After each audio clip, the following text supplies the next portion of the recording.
दरअसल 24 का चुनाव बीजेपी के लिए ही नहीं विपक्ष के लिए भी बहुत अहम है और इसीलिए आज जब पीएम मोदी ने रिवर क्रूज को हरी झंडी दिखाई तो उसका भी राजनीतिकरण हो गया। तो क्या इस रिवर क्रूज की कोई राजनीतिक मंजिल भी है? दुनिया का सबसे लंबा river cruise Varanasi to Dibrugarh via Bangladesh. PM Modi ने आज इस रिवर क्रूज को हरी झंडी दिखाकर रवाना किया।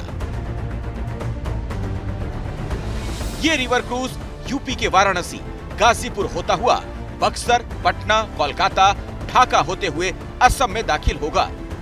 ये गंगा विलास क्रूज 51 दिनों में 3200 किलोमीटर का सफर पूरा करेगा। 5 राज्यों से होकर गुजरेगा, 27 रिवर सिस्टम से गुजरेगा, 2 देशों भारत और बांग्लादेश की यात्रा करेगा। पहले सफर में इसमें 33 विदेशी मेहमान भी हैं।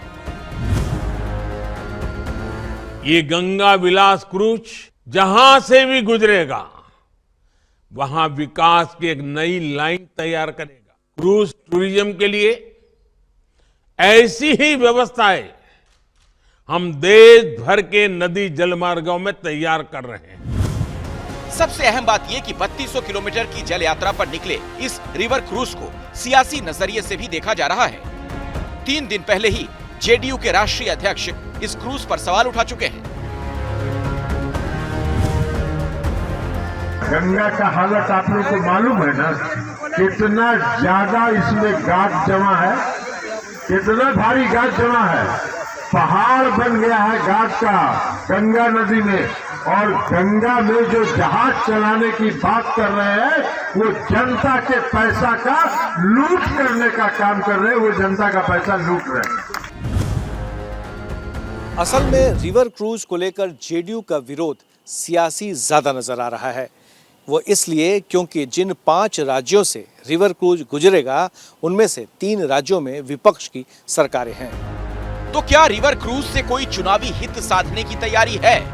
इसे समझने के लिए जरा इन राज्यों की सीटों का गणित समझिए जहां से ये क्रूज गुजरेगा। यूपी में बीजेपी की सरकार है, यहां 80 लोकसभा सीटें हैं।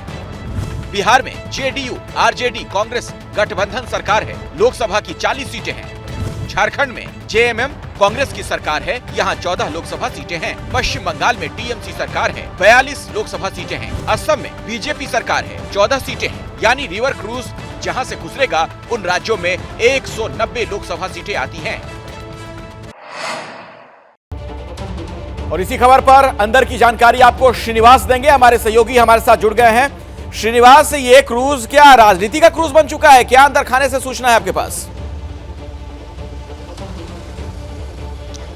अखिलेश, सबसे बड़ी बात है कि हिंदुस्तान में हिंदी की वर्णमाला 100 से सियासत पहले और सुबह बाद में आती है, और इसका एक वाकया हमें दिखने को मिला जिस वक्त मोदी फ्लैग ऑफ कर रहे थे।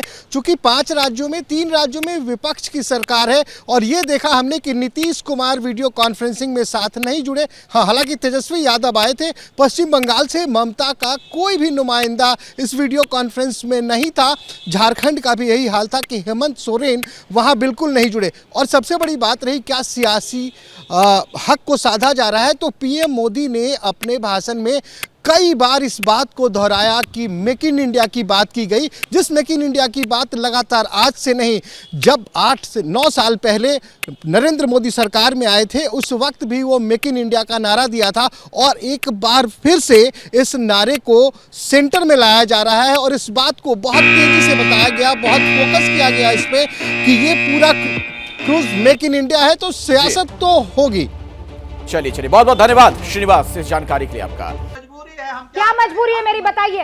मैं अभी आपको बताती हूँ कि मैंने ओए होए होए होए नमकीन के चटकारे लेते हुए टकटकी मार के डिबेट शो को पॉज रिपीट कर करके देख रहे हैं जोगिंदर जी। इनकी तरह आप भी देखें अपनी फेवरेट डिबेट्स को रिपीट कर, और डाउनलोड कीजिए एबीपी लाइव ऐप अपने स्मार्ट टीवी पर।